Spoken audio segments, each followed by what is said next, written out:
Hello all, welcome to S two N academy. అందరికీ స్వాతంత్ర దినోత్సవ శుభాకాంక్షలు.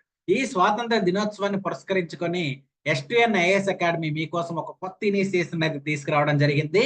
ర్యాంక్ విత్ ఎస్2ఎన్ అనే పేరుతో one day one topic one rank అనే శీర్షికన ఒక కొత్త ఇనిషియేషన్ అయితే మేము లాంచ్ చేసామండి. దీనిలో భాగంగా ప్రతిరోజు ఒక టాపిక్ పైన మీకు కరెంట్ అఫైర్స్ కి సంబంధించిన అంశాన్ని, మీకు ఒక టాపిక్ సంబంధించిన అంశాన్ని అందుబాటులోకి తెచ్చే ప్రయత్నం అయితే చేస్తున్నాము. ఏదైతే మనకి పిఐబి కానీ లేదంటే ఏవైతే మేజర్ వెబ్సైట్స్ ఉన్నాయో వాటిలో మెన్షన్ చేసిన ఎగ్జామ్ పాయింట్ ఆఫ్ వ్యూలో అవసరమైన అత్యంత ముఖ్యమైన ఒక టాపిక్ ని సెలెక్ట్ చేసుకుంటాం. ఆ టాపిక్ కి సంబంధించిన విషయం అంతా కూడా మీ కరెంట్ అఫైర్స్ రూపంలో పీడిఎఫ్ రూపంలో మన టెలిగ్రామ్ ఛానల్ అయితే ప్రతిరోజు షేర్ చేస్తాము. దాన్ని మీరు తీసుకొని చదవండి, ఖచ్చితంగా మీకు ఉపయోగపడే పరిస్థితి అయితే ఉంటుంది. అయితే ఈ పర్టికులర్ ఏదైతే కరెంట్ అఫైర్స్ సిరీస్ ఉందో ఇది కంప్లీట్ గా ఫ్రీ అండి. ఇది మీకు టెలిగ్రామ్ ఛానల్లో ఫ్రీగా పోస్ట్ చేస్తాం. మీరు టెలిగ్రామ్ లోకి వెళ్ళి ఎస్2ఎన్ అకాడమీ టైప్ చేయండి. టైప్ చేస్తే మన టెలిగ్రామ్ ఛానల్ వస్తుంది, దానిలో జాయిన్ అవ్వండి. జాయిన్ అయితే ప్రతిరోజు ఒక ఇంపార్టెంట్ టాపిక్ మీద కరెంట్ అఫైర్స్ అయితే పోస్ట్ చేయడం జరుగుతుంది. అయితే ఈ కరెంట్ అఫైర్స్ మీకు తెలుగు అండ్ ఇంగ్లీష్ మీడియం రెండు మాధ్యమాల్లో కూడా అందుబాటులో ఉంటుందండి. దాన్ని మీరు తెలుగు మీడియం వాళ్ళు కావాలంటే తెలుగు మీడియం వాళ్ళు చదువుకోవచ్చు, ఇంగ్లీష్ మీడియం వాళ్ళు కావాలంటే ఇంగ్లీష్ మీడియం వాళ్ళు చదువుకోవచ్చు. ఓవరాల్ గా ఏపీపీఎస్సీ గ్రూప్ 2 మెయిన్స్ ఎగ్జామ్ ఎప్పుడైతే జరుగుతుందో అప్పటి వరకు ప్రతిరోజు ఒక ముఖ్యమైన టాపిక్ ని మీకు అందిస్తూ మీ ర్యాంక్ సాధించడంలో లేదంటే మీరు ర్యాంక్ సాధించడంలో ఎస్2ఎన్ అకాడమీ కొంత పాత్రను అయితే పోషించే పరిస్థితి అయితే ఉంది.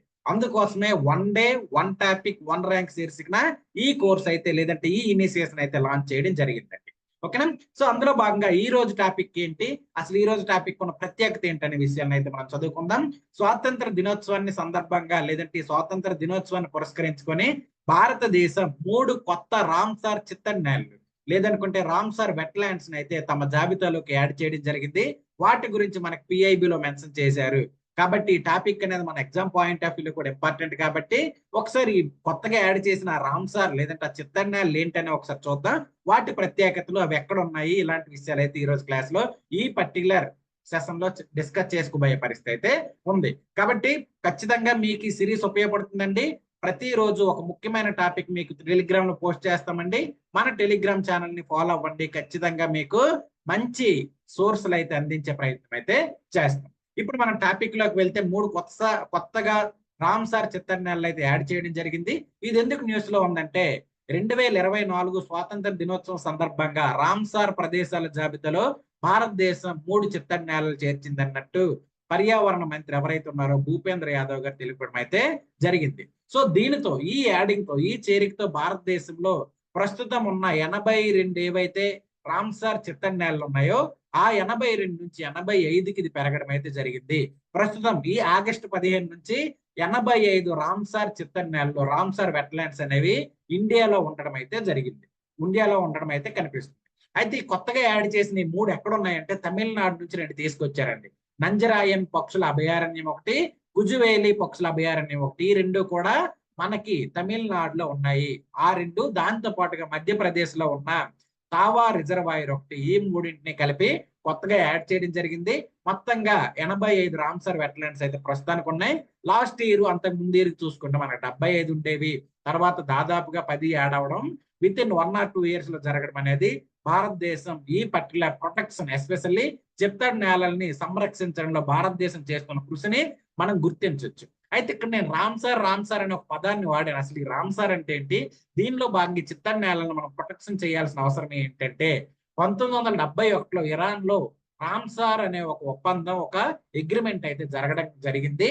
దానిలో భారతదేశం ఒక సంతకం లేదంటే ఒక పార్టీగా చేరడం అయితే కనిపిస్తుంది. అయితే ఈ పర్టికులర్ ఏదైతే ఇరాన్ లో జరిగిన రామ్సార్ ఒప్పందం ఉందో దాని మీద భారతదేశం 1982వ సంవత్సరంలో సంతకం చేయడం అయితే జరిగింది. ఓకేనా? ఇది ఈ రామ్సార్ కన్వెన్షన్ దేనికోసం అంటే చిత్తడి నేలలు ఏవైతే ఉన్నాయో, వెట్లాండ్స్ ఏవైతే ఉన్నాయో వాటిని రక్షించడం కోసం, వాటిని సంరక్షించడం కోసం ఇది ఒక అంతర్జాతీయ వేదిక లేదంటే ఒప్పందంగా చెప్పుకోవచ్చు. అయితే మనం ఒకసారి అబ్జర్వ్ చేసుకుంటే ఇండియాలో ఈ రామ్సార్ వెట్లాండ్స్ అనేవి ఏ విధంగా ఏ సంవత్సరంలో ఎన్ని ఆడాయి అనేది ఒకసారి ఆ టైం లైన్ ఒకసారి చూసుకుంటే ఎగ్జామ్ పాయింట్ ఆఫ్ వ్యూ 3 పాయింట్లు ఇంపార్టెంట్ అండి.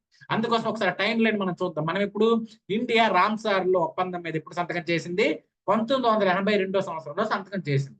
అప్పటి నుండి 1982 నుంచి 2013 వరకు చూసుకుంటే 26 రామ్సార్ సైట్లు అనేవి మన ఇండియాలో నుంచి గుర్తింపు పొందాయి.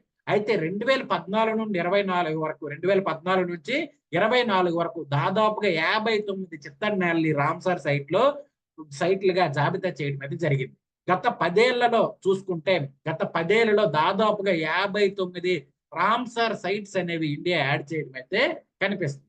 కాబట్టి ఇక్కడ మనం అబ్జర్వ్ చేయాల్సింది ఏంటంటే అప్పుడు ఏదైతే ఉందో 1982 నుంచి 2013 వరకు దాదాపుగా మనకి ఒక 30 ఏళ్ళు. ఆ 30 ఏళ్ళలో 26 వస్తే ఈ 10 ఏళ్లలో 59 వచ్చాయి.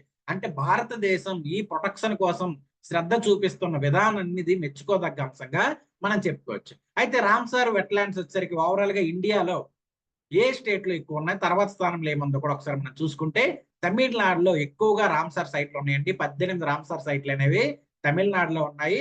తర్వాత రెండో స్థానంలో ఉత్తరప్రదేశ్ అనేది ఉంది. ఫస్ట్ ఎవరండి? తమిళనాడు, సెకండ్ ఉత్తరప్రదేశ్. అయితే ఆంధ్రప్రదేశ్ ఎన్నో స్థానంలో ఉంది? ఆంధ్రప్రదేశ్ లో ఉన్న వెట్లాండ్స్ ఎన్ని అనేది ఒకసారి నాకు కామెంట్ బాక్స్ లో మెన్షన్ చేయండి. మెన్షన్ చేస్తే మన ఆంధ్రప్రదేశ్ గురించి కూడా తెలుసుకునే పరిస్థితి అయితే ఉంటుంది అనమాట. ఇది బేసికల్ గా ఈ రామ్సార్ సైట్ కి సంబంధించింది. ఇప్పుడు ఈ 3 అనేవి యాడ్ చేయడం ద్వారా భారతదేశం ఓవరాల్ గా 85 వెట్లాండ్స్ ని కలిగి ఉన్న దేశంగా చెప్పుకోపోతుంది. అందులో మనం చెప్పుకున్నాం నంజరాయన్ పక్షుల అభయారణ్యం, కాజువేలి, తర్వాత తవా. ఈ 3 కూడా కొత్తగా యాడ్ చేశారు. తమిళనాడు నుంచి 2, మధ్యప్రదేశ్ నుంచి తవా రిజర్వాయర్. ఓవరాల్ గా ఈ 3 కూడా మనకి జాబితాలో ఏర్పాటు చేయడం అయితే కనిపిస్తుంది. అయితే దీనిలో భాగంగా ఒక్కొక్క దాని గురించి మనం చూద్దాం. దాని ప్రత్యేకత ఏంటి, వాటిని అసలు ఇందులో చేర్చడానికి గల కారణాలు ఏంటని ఒక్కొక్కటి ప్రత్యేకంగా చూద్దాం. అందులో మొట్టమొదటిది నంజరాయన్ పక్షుల అభయారణ్యం. ఇది ఎక్కడ ఉందండి? తమిళనాడులో ఉంది. నంజరాయన్ సరస్సు తమిళనాడులోని తిరుపూర్ జిల్లా ఉత్తుకులి తాలూకు ఈశాన్య ప్రాంతంలో ఉన్న ఒక పెద్ద చిత్తడి నేలగా మనం చెప్పుకోవచ్చు. ఇది ఎక్కడ ఉందండి? తమిళనాడులో తిరుపూర్ జిల్లాలో ఉంది. అయితే ఈ ప్రాంతంలో చిత్తడి నేలలు ప్రధానంగా వాతావరణ పరిస్థితులపైన ఆధారపడి ఉన్నాయి. ముఖ్యంగా చూసుకుంటే అక్కడ నల్లార్ డ్రైనేజీ అని ఉంది. ఆ పర్టికులర్ డ్రైనేజీ నుంచి వచ్చిన వర్షపు నీటి ప్రవాహం పైన ఈ చిత్తడి నేలలో ఆధారపడటం అయితే, ఈ తడి భూములు లేదంటే ఈ వెట్లాండ్స్ ఆధారపడడం అయితే జరిగింది. సో ఓవరాల్ గా ఇక్కడ మనం చూసుకుంటే ఈ వెట్లాండ్ లో దాదాపుగా 191 పక్షు జాతులు ఉన్నాయి. 87 రకాల సీతాకోక చిలుకలు ఉన్నాయి. 7 జాతులు ఉభయచరాలు ఉన్నాయి. అలాగే 21 రకాల సరీసృపాలు ఉన్నాయి. 11 రకాల చిన్న క్షీరదాలు ఉన్నాయి. 77 రకాల మొక్కలు అనేవి సరస్సు దాని చుట్టుపక్కల ఉండటం అయితే కనిపిస్తుంది. అంటే ఇంత ఫేమస్ లేదంటే ఇంత బయోడైవర్సిటీని, జీవ వైవిధ్యాన్ని కలిగి ఉన్నది కాబట్టే ఈ పర్టికులర్ చిత్తడి నేల లేదనుకుంటే ఈ నంజరాయన్ చిత్తడి నేల అనేది ప్రత్యేకత సంతరించుకుంది. దీన్ని మనము ప్రొటెక్ట్ చేయాల్సిన బాధ్యత ఉంది అన్నట్టు భారతదేశం దీన్ని చిత్తడి నేలగా గుర్తించడం అయితే జరిగింది. అలాగే ఈ సైట్ వచ్చేసరికి అక్కడ ఉన్న పక్షులకి ఏవైతే జంతువులు ఉన్నాయో వాటన్నింటికి కూడా ఆహారాన్ని, నివాసాన్ని అందించే స్థలంగా కూడా కనిపిస్తుంది. అలాగే వలస పక్షులు, కొన్ని వలస పక్షులు వస్తుంటాయి. ఆ వలస పక్షులకి ఇది ఒక స్థావరంగా, నివాస స్థావరంగా, బ్రీడింగ్ సెంటర్ గా కూడా ఉపయోగపడే పరిస్థితి అయితే ఉంది. దాంతో పాటుగా ఆ చుట్టుపక్కల ఉన్న ప్రాంతాలకి వ్యవసాయ అవసరాలకు సంబంధించి కూడా ఈ జలాశయం లేదనుకంటే ఈ సరస్సు నుంచే వాటర్ అయితే అందుబాటులో ఉండే పరిస్థితి అయితే ఉంది. అలాగే దాంతో పాటుగా భూగర్భ జలాన్ని రీఛార్జ్ చేయడంలో, భూగర్భ జలాన్ని మళ్ళీ నింపడంలో ఈ సరస్సు కీలక పాత్ర పోషించడం అయితే జరుగుతుంది అనమాట. అయితే ఈ సరస్సు గొప్ప పక్షుల వైవిధ్య కారణంగా తమిళనాడులోని 17వ పక్షుల అభయారణ్యంగా చెప్పుకోవచ్చు. ఓవరాల్ గా ఇది ఒక 17వ పక్షుల అభయారణ్యం గుర్తించడం అయితే జరిగింది. దాంతో పాటుగా అక్కడ ఉన్న అటవీ శాఖ, ఏదైతే తమిళనాడు అటవీ శాఖ ఉందో అది, అక్కడ ఉన్న స్థానికులు వీళ్ళిద్దరూ కలిపి ఈ నంజరాయన్ పక్షుల అభయారణ్యాన్ని ప్రొటెక్ట్ చేసే పరిస్థితుల్లో ఉన్నారు. ఇది ఒక హైలీ బయోడైవర్సిఫైడ్ చిత్తడి నేలగా మనం చెప్పుకోవచ్చు. అందుకోసం దీన్ని ఈ పర్టికులర్ రామ్సార్ చిత్తడి నేలల దాంట్లో రామ్సార్ సైట్స్ లో యాడ్ చేయడం అయితే జరిగింది. ఇది దీనికి సంబంధించింది. నెక్స్ట్ రెండవది, ఇది కూడా తమిళనాడులో ఉంది. ఇది కాజువేలి పక్షుల అభయారణ్యం. ఇది ఎక్కడ ఉందండి? 5151 హెక్టార్ల విస్తీర్ణం ఉన్న ఈ అభయారణ్యం 2021లో తమిళనాడులో 16వ పక్షుల అభయారణ్యంగా ప్రకటించబడింది. నంజరాయన్ 17 అయితే ఈ కాజువేలి ఒకసారి 16వ పక్షుల అభయారణ్యంగా ప్రకటించడం జరిగింది. ఇది పాండిచ్చేరికి ఉత్తరాన విల్లుపురం జిల్లాలో కోరమండల తీరాల్లో ఉన్న ఒక ఉప్పు నీటి సరస్సు. ఇది కాజువేలి అనేది ఒక ఉప్పు నీటి సరస్సుగా చెప్పుకోవచ్చు. ఉప్పుకల్లి వాగు, అలాగే ఇడియం తిట్టు ఈస్టేరి బంగాళాఖాతంతో దీన్ని అనుసంధానించబడినట్టు చెప్పడం అయితే జరిగింది. ఈ కాజువేలి ముఖ్యమైన జీవ వైవిధ్యంగా ఉన్న చిత్తడి నేలలో ఒకటిగా మనం దీన్ని చెప్పుకోవచ్చు. దీపకల్ప భారతదేశంలో అతిపెద్ద చిత్తడి నేలలో ఈ సరస్సు కూడా ఒకటిగా చెప్పుకోవచ్చు. అంటే ఉన్న వాటిలో ఇది ఒక బిగ్గెస్ట్, ఏదైతే హెక్టార్స్ ఉన్నాయో 5000 హెక్టార్ల విస్తీర్ణం ఉందో ఒక పెద్ద చిత్తడి నేలగా కూడా మనం దీన్ని చెప్పుకోవచ్చు. అయితే ఈ సరస్సు అందులో ఉన్న నీటి లక్షణాల ఆధారంగా దీన్ని 3 రకాలుగా చెప్తారు. ఒకటి ఉప్పు నీటితో ఉన్న ఈస్టియరీ, అలాగే సముద్రం నీటిని అందించే ఉప్పకలి క్రీక్, దాంతో పాటుగా మంచి నీటితో ఉన్న కాజువేలి బేసిన్, ఈ మూడు కూడా కలిగి ఉన్న ఒక అభయారణ్యంగా, ఒక సరస్సుగా దీన్ని మనము చెప్పుకోవచ్చు. అయితే ఇక్కడ కాజువేలి పక్షుల అభయారణ్యం సెంట్రల్ ఆసియా ఫ్లైవేలో ఉంది. మనకి సెంట్రల్ ఆసియా ఫ్లైవే అనేది ఒకటి ఉంది. ఆ ఫ్లైవేలో భాగంగా ఈ కాజువేలి పక్షుల అభయారణ్యం అనేది కనిపిస్తుంది. ఇది వలస జాతుల పక్షులకు, దాంతో పాటుగా ఇక్కడ ఉన్న నివాసం ఉన్న పక్షులకి ఒక సంతానోత్పత్తి అంటే బ్రీడింగ్ సెంటర్ గా ఉపయోగపడే పరిస్థితి ఉంది. అలాగే దాంతో పాటుగా చేపలకు కూడా ఇది ఒక సంతానోత్పత్తి ప్రదేశంగా ఉంది. ఆ చుట్టుపక్కల ఉన్న జలాశయాలకి ఇది ఒక ప్రధాన వాటర్ లేదంటే రీఛార్జ్ వనరుగా ఇది కనిపించే పరిస్థితి అయితే ఉంది. సో ఉప్పు నీటి ప్రాంతాల్లో ఉన్న అవిసెన్నియా జాతులు కలిగి ఉన్న అత్యంత క్షీణించిన మడపేచ్చలు కూడా ఇక్కడ కనిపిస్తున్నాయి. అవిసెన్య అనే ఒక జాతి మడ అడవులు కూడా ఈ పర్టికులర్ ఏరియాలో కనిపిస్తున్నాయి. ఈ కిందటి సంవత్సరంతో పోల్చుకుంటే ఈ ప్రాంతం ఉష్ణ మండల పొడి సతతర అరణ్యాలను అడవి కలిగి ఉన్నట్లు నివేదించబడింది. ఈ ప్రాంతంలో రిల్లు గడ్డి టైఫాంగ్ స్టాటా అనేది ఎక్కువగా ఈ ప్రాంతం ఉంది. ఇలా ఈ పర్టికులర్ ఏదైతే అటు బ్రీడింగ్ సెంటర్ గా, అటు సంతానోత్పత్తి ప్రదేశంగా, అక్కడ ఉన్న రిజర్వాయర్లకు ఒక వాటర్ వనరుగా, దాంతో పాటుగా అక్కడ ఉన్న మడ అడవులకి, ఉప్పు నీటి మడ అడవులకి ఇది ఒక ప్రధానమైన వనరుగా లేదంటే ప్రధానమైన స్థావరంగా, దాంతో పాటుకి రిల్లు గడ్డి ఏదైతే ఉందో టైఫాంగ్ స్టార్ట్ అనేది, వీటన్నింటికి కూడా ఇది ప్రధానమైన వనరుగా లేదంటే ఒక స్థావరంగా ఉంది. అందుకోసం దీన్ని ప్రొటెక్షన్ చేయాల్సిన అవసరంతో ఉందనే ఉద్దేశంతో ఈ కాజువేలి పక్షుల అభయారణ్యాన్ని చిత్తడి నేలగా గుర్తించడం అయితే జరిగింది. తర్వాత వచ్చేసరికి మధ్యప్రదేశ్ లో ఉన్న తావా రిజర్వాయర్. ఈ తావా మరియు ధ్యాన్బా నదుల సంగమం వద్ద తావా రిజర్వాయర్ అనేది కన్స్ట్రక్ట్ చేయడం జరిగింది. తావా, ధ్యాన్బా ఈ రెండు నదులు సంగమం ఏదైతే కలిసే ప్రదేశం ఏదైతే ఉందో, ఈ కలిసే ప్రదేశం దగ్గర ఈ పర్టికులర్ తావా రిజర్వాయర్ అనేది కన్స్ట్రక్ట్ చేయడం జరిగింది. మలాని, సోనభద్ర, నాగద్వాది నది తావా రిజర్వాయర్ యొక్క ప్రధాన ఉపనదులుగా మనం చెప్పుకోవచ్చు. సో ఈ తవా నది ఎడమ ఒడ్డున ఉపనది చింద్వారా జిల్లాలోని మహాదేవ్ కొండల నుండి ఉద్భవించి బేతాల్ జిల్లా వద్ద ప్రవేశిస్తుంది. అలాగే నర్మదాపురంలో ఈ పర్టికులర్ ఏదైతే ఉందో ఈ తావా నది వచ్చేసరికి నర్మదా నదితో నర్మదాపురంలో కలవడం అయితే కనిపిస్తుంది. సో ఇది నర్మదా నదికి ఉన్న ఒక పొడవైన ఉపనదిగా చెప్పుకోవచ్చు. తావా రిజర్వాయర్ ఇట్సేరి పట్టణానికి సమీపంలో ఉంది. ఇట్సేరి పట్టణానికి సమీపంలో ఉండడం అయితే కనిపిస్తుంది. అయితే ఇది ఓకే, ఇదంతా దీన్ని జాగ్రఫికల్ కంటెంట్. అయితే ఎన్విరాన్మెంట్ పాయింట్ ఆఫ్ వ్యూలో మనం ఏం తెలుసుకోవాలంటే, ఇక్కడ ఏదైతే చెప్పుకోబోతున్నాం ఇది సాత్పురా టైగర్ రిజర్వ్ లోపల ఈ తావా రిజర్వాయర్ అనేది ఉందండి. మనకి మధ్యప్రదేశ్ లో ఉన్న సాత్పురా టైగర్ రిజర్వ్ ఏదైతే ఉందో ఆ టైగర్ రిజర్వ్ లోపల ఈ తావా రిజర్వాయర్ అనేది ఉంది. అలాగే ఈ సాత్పురా నేషనల్ పార్కు, బోరి వన్యప్రాణుల అభయారణ్యానికి పశ్చిమ సరిహద్దుగా కూడా ఈ తావా రిజర్వాయర్ అనేది కనిపిస్తుంది. సో వెస్ట్ అనేది ఇటు కదా, ఈ వెస్ట్ అనే దానికి ఇది ఇక్కడ ఉంటుంది. ఈ రెండింటికి ఒక వెస్ట్ బార్డర్ గా ఈ పర్టికులర్ తావా రిజర్వాయర్ అనేది కనిపిస్తుంది. సాత్పురా టైగర్ రిజర్వ్ అనేది చాలా ఫేమస్ అండి టైగర్స్ ప్రొటెక్షన్ కోసం. అందువలన ఇది పర్యావరణ పరంగా ప్రత్యేకత సంతరించుకున్న ఒక రిజర్వాయర్ గా చెప్పుకోవచ్చు. నీటి వృక్షజాలం అంటే నీటిలో పెరిగే మొక్కలు, అలాగే జంతుజాలం ముఖ్యంగా పక్షులు మరియు అడవి జంతువులకి ఈ రిజర్వాయర్ చాలా ముఖ్యమైనది.